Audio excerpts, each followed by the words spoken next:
दोस्तों, आज की कहानी सुनकर हैरान हो जाएंगे। आज की कहानी बहुत ही हैरान करने वाली है। आपके रोंगटे खड़े हो जाएंगे। दोस्तों, एक गांव में एक बूढ़ी अम्मा थी जिसका नाम रुखसाना अम्मा था। वह बहुत ही नेक थी, इबादत गुजार थी। वह बहुत गरीब थी, लेकिन फिर भी हर हाल में अल्लाह ताला का शुक्र अदा करती थी। वह अल्लाह ताला का हर हाल में शुक्र अदा करती थी और हर वक्त इबादत करती थी। उसकी दो बेटियां थीं। वह दोनों बहुत ही नेक थीं, शुक्रगुजार थीं। लेकिन उसकी छोटी बेटी थोड़ी नाफरमान थी।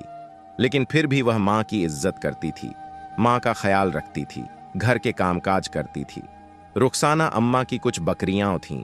वह घर का गुजर बसर वहीं से करती थी। रुखसाना अम्मा रोजाना बकरियों को घास चराने ले जाती थी। बाहर ही खेत थे, वहां बहुत ज्यादा घास होता था। लोग वहां अपनी बकरियों को घास खिलाने के लिए लाते थे और बकरियां वहां पर कुछ घूम फिर भी लेती थीं।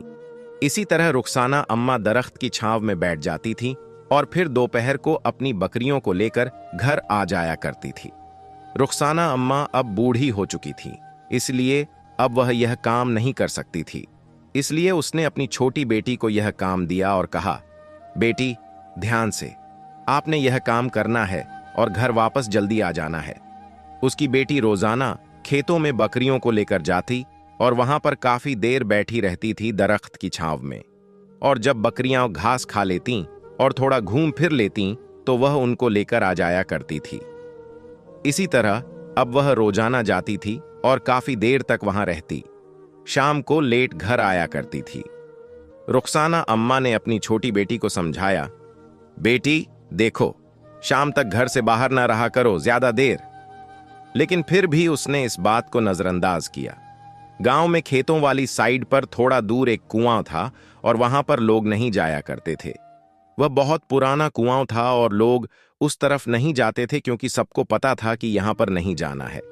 बड़े लोगों ने उनको मना किया था कि इधर जिन्नात का असर है, इसीलिए इस तरफ बच्चों को भी नहीं जाना चाहिए और बड़े भी वहां पर नहीं जाते थे। लेकिन रुखसाना अम्मा की छोटी बेटी वहां से रोजाना गुजरती और उसे इस चीज का जरा भी डर नहीं था। एक दिन वह अपनी बकरियों के साथ वहां से गुजर रही थी।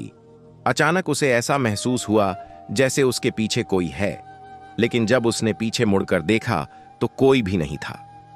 वह शाम को वापस आई तो रुखसाना अम्मा ने उसे बहुत डांटा और समझाया, बेटी देखो, अभी मगरिब का टाइम हो चुका था, तुम उसके भी बहुत देर बाद आई हो। रुखसाना अम्मा ने अपनी बेटी को समझाया, लेकिन उसने कहा, अम्मा जी, आप परेशान ना हो, ऐसा कुछ भी नहीं होता और मैं अपनी हिफाजत करना जानती हूं, मुझे कोई कुछ नहीं कह सकता। रुखसाना अम्मा ने फिर से अपनी बेटी को प्यार से समझाया। रुखसाना अम्मा की बेटी ने कहा, ठीक है अम्मा। अगले दिन जब वह बकरियों को लेकर खेत में गई तो वहां पर देखा कि ऐसा लग रहा है जैसे पूरा माहौल बदला बदला सा है। वह जाकर एक दरख्त के नीचे बैठ गई और जैसे ही जौहर की नमाज का वक्त हुआ, उसने वहां दरख्त के नीचे ही नमाज पढ़ी और दोबारा अपने काम में लग गई।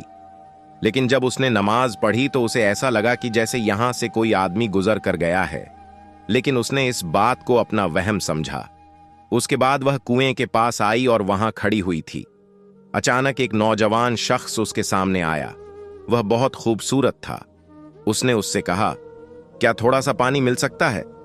रुखसाना अम्मा की बेटी देखकर हैरान हो गई कि यह कौन है, लेकिन फिर भी उसने उसे पानी दे दिया और उसने उससे पूछा, आप कौन हैं? तो उसने बताया, मैं अल्लाह का बंदा हूं। दोस्तों, आज की कहानी बहुत ही अजीब और हैरान कर देने वाली है। इसे सुनकर आपके रोंगटे खड़े हो जाएंगे। रुखसाना अम्मा की बेटी वहां से चली गई। जब उसने पीछे मुड़कर देखा तो वह नौजवान वहां पर मौजूद नहीं था। उसे लगा कि शायद वह चला गया होगा। शाम को वह बकरियां लेकर घर आई।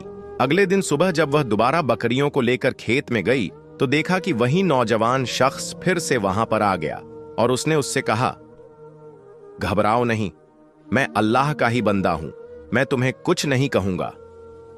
उसने उससे पूछा, तुम यहां क्या करने आती हो? रुखसाना अम्मा की बेटी ने बताया, मैं अपनी बकरियों को चराने खेत में आती हूं। उस नौजवान शख्स ने रुखसाना अम्मा की बेटी से कहा, क्या तुम जानती हो इस कुएं के बारे में? तो उसने कहा, नहीं, मैं तो नहीं जानती। उसके बाद रुखसाना अम्मा की बेटी वहां से चली गई, लेकिन जब उसने दोबारा मुड़कर देखा तो वह आदमी वहां पर नहीं था।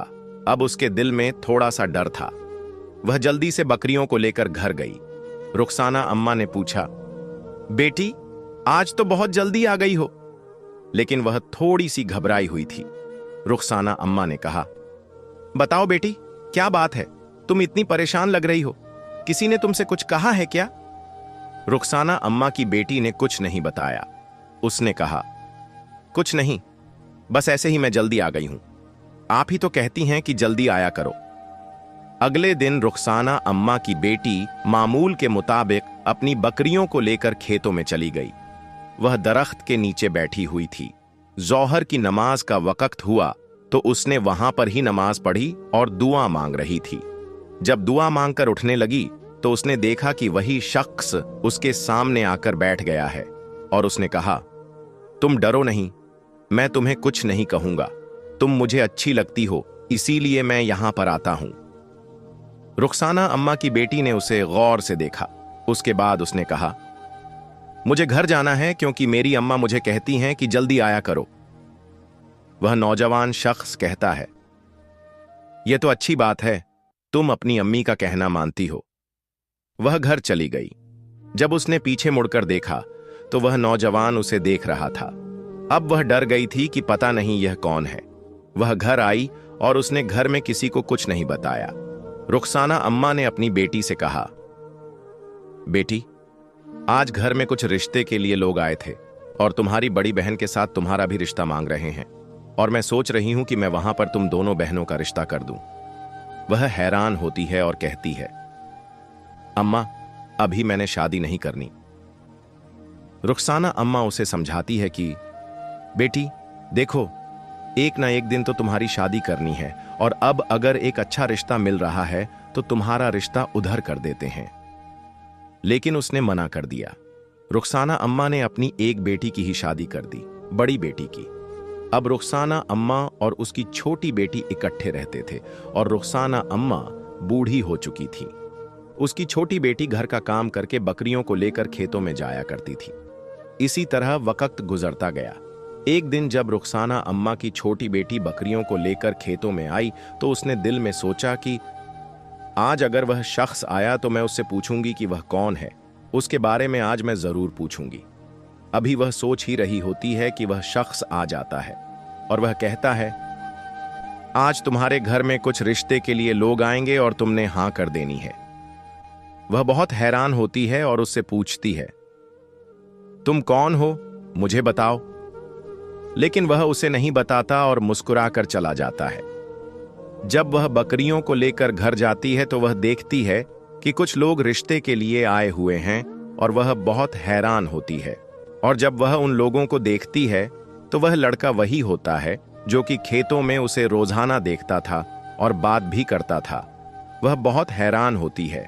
रिश्ता उसका हो जाता है, लेकिन वह बहुत परेशान होती है और एक दिन हिम्मत करके अपनी अम्मा को सब कुछ बता देती है।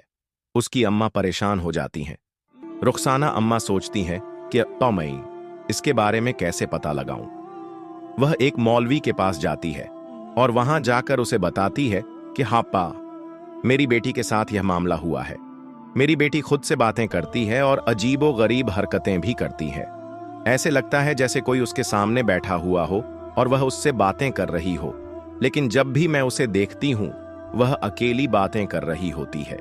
मौलवी ने उसे एक 11 दिन के लिए अमल बताया कि बेटी, आपने कुरान पाक की यह तिलावत करनी है। उसके बाद रुखसाना अम्मा की बेटी रोजाना वह 11 दिन तक तिलावत करती है। 11वें दिन एक खूबसूरत नौजवान उसके सामने हाजिर होता है। उसका चेहरा साफ दिखाई तो नहीं दे रहा होता, लेकिन वह उससे कहता है, मैं तुम्हें पसंद करता हूं। मैं तुम्हें तुम्हारी रूह की वजह से पसंद करता हूं, क्योंकि तुम एक नेक लड़की हो। तुम घर के काम करने के साथ साथ अपनी नमाज को कायम रखती थीं। तुम नमाज भी वक्त पर पढ़ती थीं और अल्लाह ताला की इबादत करती थीं। मुझे इस वजह से तुम पसंद थीं। तुम बहुत अच्छी लड़की हो, तुम बहुत नेक हो। लेकिन मैं एक जिन हूं। लेकिन घबराओ नहीं, मैं तुम्हें कभी नुकसान नहीं पहुंचाऊंगा, और अगर तुम्हें कभी भी मेरी जरूरत हो तो मैं तुम्हारे सामने एक छोटा हीरा रखकर जा रहा हूं। इसे तुम अपने गले में पहन लेना, और जब भी तुम्हें मेरी जरूरत हो तो मुझे बुला लेना। वह जिन एक बहुत ही नेक जिन था। अब रुखसाना अम्मा थोड़ा डर गई और यह सारा मामला मौलवी साहब को बताया। मौलवी साहब ने उससे कहा, देखो अम्मा जी, यह बहुत ही नेक जिन है।